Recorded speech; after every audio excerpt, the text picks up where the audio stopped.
ಶಿವಮೊಗ್ಗದಲ್ಲಿ ಈ ಪುಂಡರ ಹಾವಳಿ ನಿರಂತರವಾಗಿ ನಡೀತಾ ಇದೆ. ಎಷ್ಟೇ ಬಾರಿ ಎಚ್ಚರಿಕೆಯನ್ನು ಕೊಟ್ಟರೂ ಕೂಡ ಈ ದುಷ್ಕರ್ಮಿಗಳ ಕಾಟ ಇದೆಯಲ್ಲ, ಹಾವಳಿ ಕಡಿಮೆ ಆಗುವಂಥ ಯಾವುದೇ ಲಕ್ಷಣ ಕಾಣ್ತಾ ಇಲ್ಲ. ಶಿವಮೊಗ್ಗದಲ್ಲಿ ಮತ್ತೆ ಪುಂಡರ ಹಾವಳಿ ಮುಂದುವರಿತಾ ಇದೆ. ಗಾಂಜಾ ಮತ್ತಲ್ಲಿ ವಾಹನವನ್ನು ಜಖ ಮಾಡಿರುವಂಥದ್ದು ದುಷ್ಕರ್ಮಿಗಳು. ಮನೆಯ ಮುಂದೆ ನಿಲ್ಲಿಸಿರುವಂಥ ಕಾರುಗಳ ಗ್ಲಾಸ್ ಇದೆಯಲ್ಲ, ಅದನ್ನು ಪುಡಿ ಮಾಡಿದ್ದಾರೆ. ಇಂಥ ಕಿಡಿಗೇಡಿಗಳಿಗೆ ಏನು ಹೇಳಬೇಕು ಅಂತೇಳಿ 4 ದ್ವಿಚಕ್ರ ವಾಹನ ಜೊತೆಗೆ 2 ಆಟೋಗಳಿಗೆ ಹಾನಿಯಾಗಿದೆ. ದೊಡ್ಡಪೇಟೆ ಪೊಲೀಸ್ ಠಾಣಾ ವ್ಯಾಪ್ತಿಯಲ್ಲಿ ನಡೆದಿರುವಂಥ ಪ್ರಕರಣ ಇದು ನೋಡಿ. ಮನೆ ಮುಂಭಾಗದಲ್ಲಿ ನಿಲ್ಲಿಸಿರುವಂಥ ವಾಹನಗಳನ್ನು ಈ ರೀತಿಯಾಗಿ ಚೆಕ್ ಮಾಡ್ತಾ ಇರುವಂಥದ್ದು. ಅಂದರೆ ಕಾನೂನಿನ ಬಗ್ಗೆ ಇವರಿಗೆ ಭಯ ಇಲ್ವಾ ಅಂತ ಹೇಳಿ ಸುಮ್ಮನೆ ಈ ರೀತಿಯಾಗಿ ಸಮಸ್ಯೆಯನ್ನು ತಂದಿಡ್ತಾ ಇದ್ದಾರೆ. ಈ ಕಿಡಿಗೇಡಿಗಳಿಗೆ ಸರಿಯಾದ ರೀತಿಯಲ್ಲಿ ಶಿಕ್ಷೆ ಆಗಬೇಕಾಗತ್ತೆ.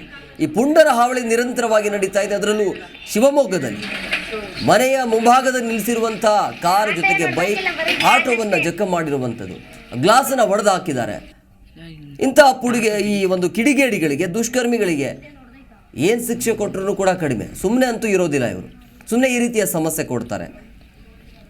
ಕಾರುಗಳ ಗಾಜನ್ನು ಚೂರು ಮಾಡಿದ್ದಾರೆ ಪುಂಡರು. ಜಗದೀಶ್ ಅವರಿಗೆ ಸೇರಿರುವಂಥ ಅಂಗಡಿಯ ಬೀಗ ಇದೆಯಲ್ಲ, ಆ ಮಚ್ಚಿನಿಂದ ಅದನ್ನು ಹಾಳು ಮಾಡಿ ಒಳಗೆ ನುಗ್ಗಿ ಈ ರೀತಿಯ ಮನೆಯಲ್ಲಿರುವಂಥ ವಸ್ತುಗಳು, ಕಾರುಗಳು, ಆಟೋಗಳು ಎಲ್ಲವನ್ನ ಧ್ವಂಸ ಮಾಡಿರುವಂಥದ್ದು. ಸಂದೇಶ್ ಅವರಿಗೆ ಸೇರಿರುವಂಥ ಕಾರ್ ಇದು, ಹುಂಡೈ. ಇನ್ನು ಸ್ಯಾಂಟ್ರೋ ಕಾರ್. ಮಂಜು ಲಿಂಗರಾಜು ಅವರಿಗೆ 2 ಆಟೋಗಳಿಗೆ ಜಖಮಾಗಿದೆ. ಅವರಿಗೆ ಸೇರಿರುವಂಥ 2 ಆಟೋ. ಸಿದ್ದಪ್ಪ, ಜಗದೀಶ್, ಚಂದ್ರಪ್ಪ ಸೇರಿದಂತೆ 4 ಬೈಕ್ ಜಖಮಾಗಿದೆ.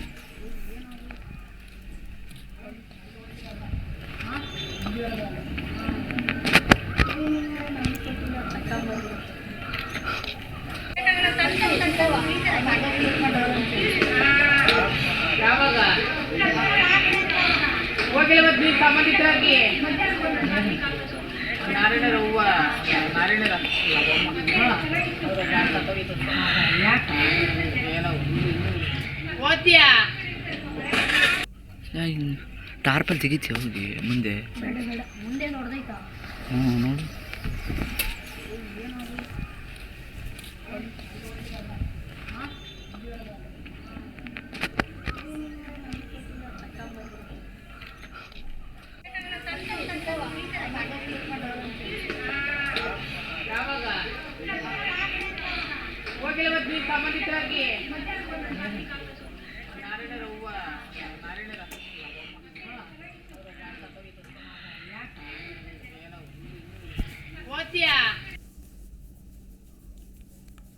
ತೆಗಿತೀಯ ಹೋಗಿ ಮುಂದೆ ನೋಡು.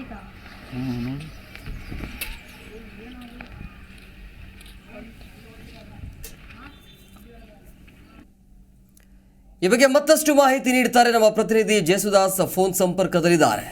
ಜೇಸುದಾಸ್, ಈ ಪುಂಡರ ಹಾವಳಿಯನ್ನ ಕಡಿವಾಣ ಹಾಕೋದು ಹೇಗೆ ಅಂತ ಹೇಳಿ ಗೊತ್ತಾಯ್ತಾ ಯಾರು ಅಂತ ಹೇಳಿ? ಏನ್ ಕುಮಾರ್, ಏನು ಕಳೆದ ರಾತ್ರಿ ಶರಾವತಿ ನಗರ, ದೊಡ್ಡಪೇಟೆ ಠಾಣಾ ವ್ಯಾಪ್ತಿಯ ಶರಾವತಿ ನಗರದಲ್ಲಿ ಏನು ಈ ಪುಂಡರ ಒಂದು ತಂಡ ಏನು ಗಾಂಜಾದ ಮತ್ತಿನಲ್ಲಿ ಆ ಏರಿಯಾದ ಏರಿಯಲ್ಲಿ ಇದ್ದಂತಹ 4 ಕಾರಿನ ಗಾಜುಗಳನ್ನ ಮತ್ತೆ 4 ಬೈಕು, 2 ಆಟೋ ಇವಷ್ಟು ಕೂಡ ಈ ರಾಡ್ನಿಂದ ಹೊಡೆದು ಅದನ್ನ ಜಖಂಗೊಳಿಸಿದ್ದಾರೆ. ಈ ಒಂದು ಘಟನೆ ಬೆಳಕಿಗೆ ಬಂದಿರುವಂತದ್ದು. ದೊಡ್ಡಪೇಟೆ ಪೊಲೀಸರು ಸ್ಥಳಕ್ಕೆ ಆಗಮಿಸಿ ಅವ್ರ ಪರಿಶೀಲನೆ ನಡೆಸಿದಂತ ಸಂದರ್ಭದಲ್ಲಿ ಇದು ಶ್ಯಾಡೋ ಮತ್ತೆ ಮಧು, 2 ರೌಡಿಗಳ ಗ್ಯಾಂಗಿನ ಸಹಚರರುಗಳು ಈ ರೀತಿ ಒಂದು ಗಾಂಜಾದ ಮತ್ತಿನಲ್ಲಿ ಮಾಡಿದ್ದಾರೆ ಅಂತ ಹೇಳಿ ಪ್ರಾಥಮಿಕವಾಗಿ ಹೇಳಲಾಗ್ತಾ ಇದೆ. ಬಟ್ ಈ ಶಿವಮೊಗ್ಗ ನಗರದಲ್ಲಿ ಇತ್ತೀಚಿನ ದಿನಗಳಲ್ಲಿ ಗಾಂಜಾ ಹಾವಳಿ ವಿಪರೀತವಾಗಿರುವಂತದ್ದು. ಗಾಂಜಾ ಮತ್ತಿನಲ್ಲಿಯೇ ಅಪರಾಧ ಕೃತ್ಯಗಳನ್ನು ಎಸಗುವಂತ ಕೆಲಸ ನಿರಂತರವಾಗಿ ನಡೀತಾ ಇದೆ. ಪೊಲೀಸರು ಎಷ್ಟೇ ಹರಸಾಹಸ ಪಟ್ಟು ಏನು ಈ ಗಾಂಜಾ ಪೆಡ್ಲರ್ಗಳಿರ್ಬೋದು ಅಥವಾ ಗಾಂಜಾ ಹಿನ್ನೆಲೆಗಳು ಇರ್ಬೋದು, ಇವ್ರನ್ನ ತಡೆಗಟ್ಟ ನಿಟ್ಟಿನಲ್ಲಿ ಎಲ್ಲಾ ರೀತಿಯಾದಂತಹ ಪ್ರಯತ್ನಗಳನ್ನು ಮಾಡ್ತಾ ಇದ್ರು ಕೂಡ, ಅರಿವು ಜಾಗೃತಿ ಕಾರ್ಯಕ್ರಮಗಳನ್ನು ಮಾಡ್ತಾ ಇದ್ರು ಕೂಡ ಈ ರೀತಿಯ ಪುಂಡ್ರು ದಿನದಿನಕ್ಕೂ ಒಂಥರ ಬಟ್ಟಿಂಗ್ ರೌಡಿಗಳಾಗಿ ಹುಡ್ಕೊಳ್ತಾ ಇದಾರೆ.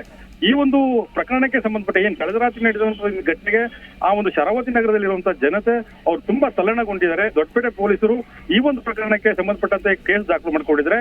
ಆಮೇಲೆ ಅಲ್ಲಿ CCTV ಫುಟೇಜ್ಗಳನ್ನ ಪರಿಶೀಲನೆ ಮಾಡಿ ಯಾರ್ಯಾರ ಕೃತ್ಯದಲ್ಲಿ ಭಾಗಿಯಾಗಿರೋ ಅವ್ರನ್ನ ಬಂಧಿಸೋ ಪ್ರಕ್ರಿಯೆಯಲ್ಲಿ ಚಾಲನೆ ಕೊಟ್ಟಿದ್ದಾರೆ. Same Kumar. Okay, thank you Jesudas ನಿಮ್ಮೆಲ್ಲ ಡೀಟೇಲ್ಸ್ಗಾಗಿ.